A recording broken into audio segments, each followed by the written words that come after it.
If you can't solve this LeetCode problem, you're definitely not ready for interviews, so lock in. Today we're doing LeetCode 3, longest substring without repeating characters. You're given an input string and you want to find exactly what the problem name implies, the maximum length of a substring that contains only unique characters. So for example, if you have BB, ABC, BB, the answer is 3 because the longest consecutive sequence of unique letters is the substring ABC. Now whenever you see a problem where you're trying to search for substrings or subarrays, you should think about using a sliding window, which is exactly what we'll do here using a left and right pointer. The idea is that the window between these pointers represents a segment without duplicate characters and will keep track of the maximum length that this window ever reaches as we slide it through the array. Let's say we have the string ABC, ABC, BB. We start with left and right pointers at 0, so right now our window is just the A.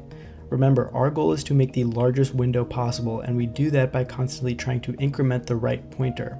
We move it to index 1, which is B, making our max length 2, and then C, making our max length 3, but then it hits A, which is a repeating character. Now we can't increment the right pointer any further because remember, the window represents a valid substring. So the question is, how can we adjust the window so that it doesn't contain duplicates while also making sure that we don't skip over solutions? So the answer is that we move the left pointer past the first instance of the repeating character. In this case, the first instance of the repeating character A is at index 0, so we just shift left over by 1. Now our window is back to being valid. But how do we know where the first instance of that character is without scanning through the window every time? The answer to that is a hash map, which contains a list of all the characters we've encountered as well as the index that they were last seen at. So at the very beginning, we would have added A, 0 to the hash map, then B, 1, then C, 2, but now our hash map isn't accurate. We have to update the value for A to index 3 because that is the new last index it was seen at. Now we can go through the rest of the problem with this same pattern. We move our right pointer to B, which is a repeating character. So we move the left pointer past the last index B was seen at, which we know to be 1 from our hash map, and our window is back to being valid.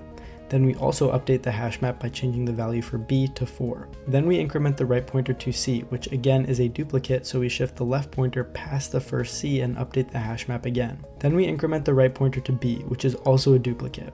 Now our left pointer is at index 3 and the hash map tells us that B was last seen at index 4. So to make our window valid again, we have to shift the left pointer twice over to index 5. And again, we update the last seen entry for B to 6.